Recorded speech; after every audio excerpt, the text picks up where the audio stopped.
Welcome back to Odyssey News. I am Mike Odyssey, still recovering from strep throat, so my voice is a little iffy there. But still, we have news in the day. And of course, the main story of the day is the Nintendo Switch 2 complete specs just leaked. Let's go over it. Welcome to the Odyssey. Hit the like, press play. You're running with the squad like Xenoblade. Drive like Mario, we on a... So before we get into today's stories, you see, I want to ask you one thing. I want to ask for your subscription. You see, I'm legally blind and I'm basically losing my sight as we go. I don't have sight on my left eye and I have about 40% sight of my right eye and it's just fading away, right? The doctors right now have nothing else they can do, but I have a dream to become a full-timer on YouTube by the end of this year. And I want to ask you for your help. If you subscribe to this channel right now, it'll only take a second. For me, it'll just change my life. So if you could do that right now, I would really appreciate it. Here, we have Monday through Friday Nintendo news. On the weekends, we have products and reviews. And we also have the occasional Nintopic podcast with your favorite voice actor. So I would really appreciate it. It would mean the world to me. And I just want to thank you in advance for giving me your subscription. Let's move on to today's stories. All right, so first up in rapid fire news, we have some Streets of Rage news. Yeah, if you know this game, it's Streets of Rage 4, and its survival mode crashes in Streets of Rage 4 is now fixed. So go ahead, if you've been experiencing crashes in Streets of Rage 4 on Switch, go ahead and update your game to the latest update so you can fix that little issue and continue playing that game. All right, moving on to Super Mario 3D World plus Bowser's Fury icons are now available on Nintendo Online.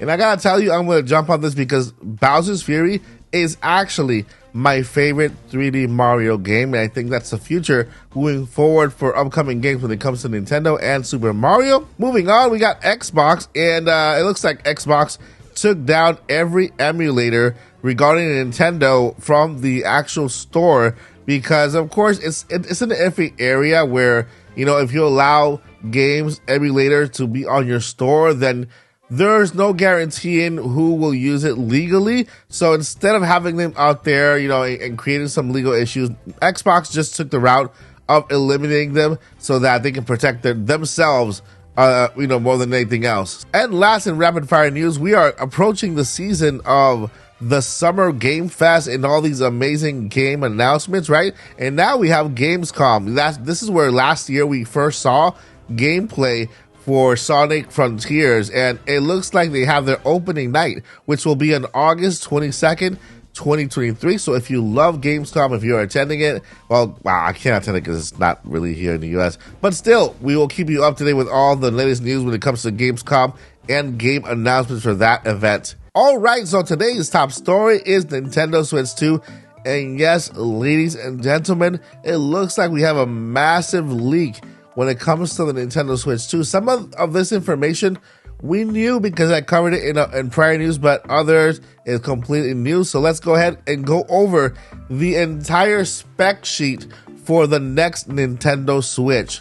So let's start right off the top. Codename Hawk. Yep, it says dev kit codename is Hawk, and we covered this in a recent video. Actually, yesterday, we actually covered the patent for this dev kit, basically codenamed Hawk. So if you have not seen this video after this one, you can go ahead and take a look at that one. And that one shows you the patent for the actual dev kit. Now, it says some small gimmicks alongside the Switch hybrid features. Performance is compatible to the PS4, which I believe is great. I think that I don't think we need any more when it comes to Nintendo. I think PS4 is still a very current generation console because major big games are still being released on PS4 along with PS5. So to me, that is perfect. We have a 1080p OLED screen, a 7-inch, just like the Nintendo Switch OLED now, which doesn't change. Only now we are going to get 1080p, which is good. More resolution. Then we have the DLSS support, 4K at 30 frames per second in dock mode. Okay, so that's what actually I think it's fine. I mean, a lot of people are between 30 and 60 frames per second, depending on the game, right? If you're playing a really fast game, then, you know, 60 frames per second is actually a really good resolution to have. But, you know, general wise, for people who can't tell the difference, who could care less, 4K 30 is just perfect for everybody else. Nintendo provided screenshots of a Star Fox's tech demo to show off its pros and its cons. Ray tracing support, don't expect to see much of it. So basically, Nintendo looks like Nintendo is working on this ray tracing thing, and with the demo, they showed a game kind of like Star Fox just to show that ray tracing, and it looks like it didn't go too well. So it just depends on the developer whether they want to use this feature or not. But it looks like Nintendo's not going to lead too much on it. So that's what it seems here. All right, so it's going to be having 16 gigabyte of RAM, which is good. We have 4 right now. 2 gigabytes intended for the OS, which is good. And games are targeted at 10 gigabytes. Okay, cartridges will be a little wider than the Switch, which is good news. Let me tell you why. Because that means that they can actually make the cartridges a little wider, but still have enough space to insert a Nintendo Switch cartridge. So this actually is very good information. This confirms backwards compatibility when it comes to the actual physical game. It can have like a wider cartridge slot, but then it'll also have like a little thing that you can adjust, so you can put maybe a Nintendo Switch cartridge in it as well. So the height and depth are unchanged and very similar to some files below the extra quickly. So there you have it. The height and depth of the cartridge are unchanged. So basically, it's just like a cartridge from the Nintendo Switch. It's just a little wider because it has more information. So, I mean, that's actually good news because it looks like we can put our Nintendo Switch cartridges inside this console. And of course, we expect some files to load very quickly. Of course, with every generation, things get faster. Common decompression types are supported, and a new one, HLZ. I don't know what that is. I'm not going to talk about it. Next gen patches are possible, of course. We heard of the one that was being made for the Pokemon games. 90's been pushing next gen exclusive. So 90 is Nintendo. There might be doing next gen exclusives, and that's unfortunate. But at least all of your current games that work on your Nintendo Switch now will work on the Switch 2. Okay, now Switch 2 is just our code name. Their code name is Hawk, which begs the question, are we getting a brand new name which is not Switch? That's a very good question, and we'll see. We'll find out soon enough.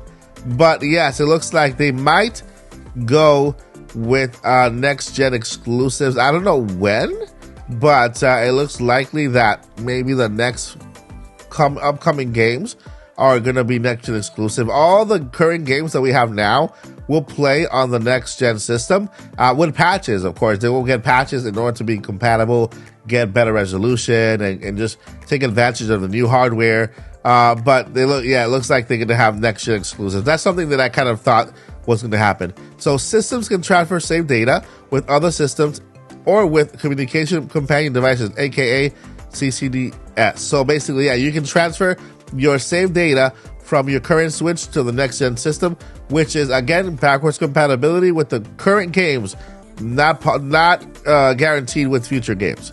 Third parties haven't seen the CCDs. Switch lights were given out as placeholders. Each CCD can link to one user profile, allowing the CCD to act as a middleman for comms between its linked system and the other system's CCD. Codename Assignatures Encounter Communication. Okay, that I'm not gonna talk about that. I have no clue what that is. There was some talk of streaming multiple games to smartphone. Hello, we literally saw this patent, okay, earlier in the year where we saw a Nintendo console and then we saw multiple people with smartphones, holding a VR headset. So this is basically very well confirmed in the actual official patents.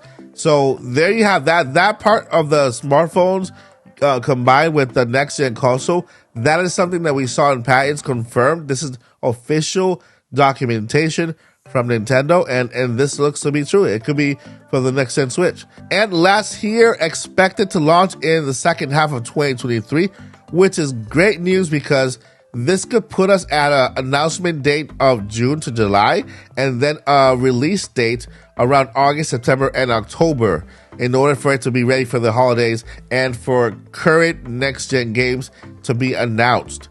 So there you have the entire leak of information when it comes to the next-gen Switch. There's a lot of information here that we've already confirmed via patents or via other leaks, and then there's new information here that actually gets us a little more excited for the next-gen Switch. Guys, I gotta tell you, this is how I feel. It is coming. It's gonna be this year. We are already at the end of the life cycle for the Switch. Not the end of the Switch, but the end of the life cycle, meaning it will no longer be the current gen Switch.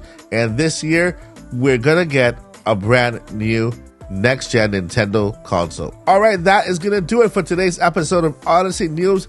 Let me know what you guys think down below, and let's continue this conversation. And then I'll see you in the next episode. But before I let you go, I have two important things I need to let you know. Number one, never give up. And number two, journey on. Peace. We're on a journey, looking back on the things that we've taken for granted, but feels like we're learning to be better without what's been holding us back now.